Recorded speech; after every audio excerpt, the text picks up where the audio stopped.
আসসালামু আলাইকুম। আমি অনামিকা স্বপ্নকুটিরে নতুন আরেকটি ভ্লগ ভিডিও নিয়ে চলে আসলাম।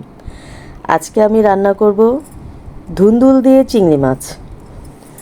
এটাকে অনেকে মুলাম বলে, আবার কেউ ধুন্দুল বলে। আর আমি সবসময় ঝোলালা তরকারি বাটা পেঁয়াজ দিয়ে খেতে পছন্দ করি, এটা আমি সবসময় বলি। আমার মতো কেউ এভাবে বাটা পেঁয়াজ দিয়ে একবার রান্না করে খেয়ে দেখবেন, আশা করি অবশ্যই টেস্টি হবে। কারণ এটার ঝোলটা পানসে হয় না, ঝোলটা একটু ঘন ঘন হয়, তাই এটা খেতে আমার কাছে খুবই ভালো লাগে। আর কাটা পেঁয়াজ দিয়ে রান্না করলে মনে হয় যেন পাতলা পাতলা থাকে। আর সাথে আদা রসুন বাটা দিয়ে দিলাম। আমি অবশ্য পেঁয়াজ ব্লেন্ড করে একসাথে ডিপে রেখে দেই, ঠিক যেমন আদা রসুন বাটা রেখে দেই। এর জন্য রান্না করতে একটু সুবিধা হয়, কারণ এটা রেডিই থাকে, জাস্ট নামিয়ে রান্না করা। তো আমি প্রথমে এটাকে একটু কষায় নিচ্ছি, কারণ পেঁয়াজ আর আদা রসুনের যে কাঁচা ভাবটা যেন না থাকে। তারপরে আমি একে একে মশলা দিয়ে দিব। যদিও এই ধরনের যে খাবারগুলি পাতলা, যে সবজি পাতলা ঝোলালা যে খাবার সবজিগুলি, সেগুলিতে একটু মশলা কম দিলে ভালো হয়।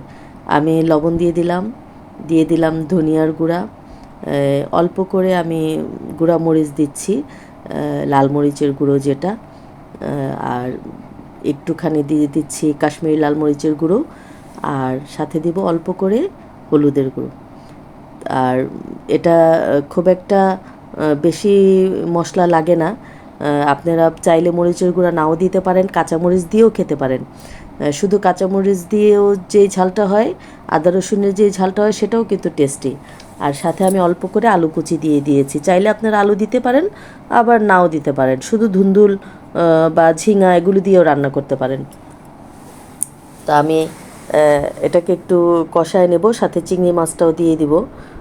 একসাথে মাছ আর আলু কষায় নেব, তাহলে আলুটা সিদ্ধ হয়ে যাবে আগেই। আর ধুন্দুল সিদ্ধ হতে তো বেশি সময় লাগে না। দেখা যায় যে আপনার কষাতে কষাতেই ওটার থেকে যে পানিটা বের হয়, সেই পানি দিয়েই কিন্তু ধুন্দুল সিদ্ধ হয়ে যায়, রান্না হয়ে যায়। আর অনেকে ধুন্দুল কিন্তু পছন্দ করে না, ধুন্দুল আর ঝিঙা এই দুইটা অনেকেই পছন্দ করে না, কারণ এটা খুব নরম সবজি। তাই পছন্দ না। যেমন আমাদের বাসায় কিন্তু আমার বাচ্চার বাবারও কিন্তু পছন্দ না। হ্যাঁ, সে চিচিঙ্গা খেতে পছন্দ করে, যেটাকে আপনারা চিচিঙ্গা বলেন, কেউ কহি বলেন, সেটা খেতে পছন্দ করে। কিন্তু ঝিঙা আর দুন্দুল তার পছন্দ না, কিন্তু খায়। নরম সবজি দেখে তার ভালো লাগে না, কিন্তু আমার খুবই পছন্দ। ধুন্দুল হোক আর ঝিঙা হোক, দুইটাই আমার পছন্দ। তো আমি একটু আলুটাকে ভালো করে কষিয়ে নিচ্ছি, যেন এটা সেদ্ধ হয়ে যায়। কষানো হয়ে গেলে আমি এটাতে ধুন্দুলটা দিয়ে দিব। আর ধুন্দুল বলেন আর মুলাম বলেন, জিনিসটা কিন্তু একই, এক এক দেশে এক এক নামে ডাকে। আমি ধুন্দুলগুলো দিয়ে দিচ্ছি। এটা কষাতে কষাতে প্রায় সেদ্ধ হয়ে যাবে। সবাই আমার চ্যানেলটিকে লাইক কমেন্ট শেয়ার করবেন, আর যারা সাবস্ক্রাইব করেননি তারা সাবস্ক্রাইব করে দিবেন, আর বেল আইকনটি প্রেস করে দিবেন, তাহলে আমার ভিডিওগুলি আপনারা দেখতে পারবেন। আর কমেন্টের সাথে সাথে অবশ্যই লাইক বাটনটা প্রেস করবেন। লাইকটা আমাদের চার্জ, আমি তো বলি। আর আমি এখানে কাঁচামরিচ দিয়ে দিচ্ছি কেটে মাঝখানে, একটু ঝাল হবে, কারণ এই ধরনের সবজিগুলি একটু মিষ্টি মিষ্টি হয়।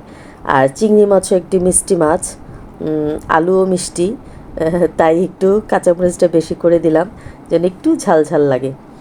খুব একটা ঝাল হবে না, কাঁচামরিচের তো আর তেমন একটা ঝাল হয় না, একদম কচি থাকে। এর জন্য দেখে মনে হবে যে অনেক ঝাল হবে, আসলে হবে না। তো যেটা বলছিলাম, সবাই কমেন্টের সাথে সাথে লাইক দিবেন। শুধু আমি বলে না, যারাই ইউটিউবে কন্টেন্ট বানায় বা ফেসবুকে রিল বানায়, সবাই কিন্তু অনেক কষ্ট করেই বানায়। কারণ এই যে আমি রান্না করছি, শুধু এই রান্নাটা আপনাদের সাথে শেয়ার করব বলে আমি কিন্তু একটা রান্না নিয়েই এতক্ষণ ধরে আছি। অন্য সময় হলে তো 2 চুলায় 2 রান্না দিয়ে আমার তাড়াতাড়ি রান্না শেষ হয়ে যেত, কিন্তু এই একটা রান্না করতে করতে আমার কত সময় লাগছে, ক্যামেরা, তারপরে এটাকে এডিট করা, ভয়েস দেওয়া, কত ভেজাল। তো এই কাজগুলি তো আমরা একটু ভালোবাসা, একটু লাইক পাওয়া, একটু কমেন্টের জন্যই করি। অবশ্যই একটু লাইক কমেন্ট শেয়ার করবেন, আমাদের সাথে থাকবেন। আর এই সবজিটা একটু ঝোল খেলে, ঝোল ঝোল থাকলেই ভালো হয় খেতে। শুকনো হয়ে গেলে জানি না কারো কাছে ভালো লাগে কিনা, আমার কাছে খুব একটা ভালো লাগে না। আমার মনে হয় এই সবজিটি একটু ঝোল ঝোল থাকবে, সেটাই খাবো। আর অবশ্যই নামানোর আগে ধনিয়া পাতা দিবেন। আমি কিন্তু এই ধরনের সবজিতে জিরার গুঁড়াটা দেই না, অনেকে জিরার গুঁড়া দেয়, কিন্তু আমার কাছে ধনিয়া পাতা দিলেই ভালো লাগে। ধনিয়া পাতা দিয়ে এই হালকা একটু বলক দিয়ে নামিয়ে ফেলবেন, কারণ কাঁচা কাঁচা ধনিয়া পাতাটা থাকলেই কিন্তু সেটার স্মেলটা খুব সুন্দর হয়, আর পাতাটা দেখতেও সবুজ সবুজ লাগে। আর যদি আপনারা চুলায় বেশিক্ষণ বসিয়ে রাখেন, তাহলে দেখা যাবে যে ওটা একদম লালচে লালচে হয়ে কালচে কালচে হয়ে যায়, তখন ভালো লাগে না।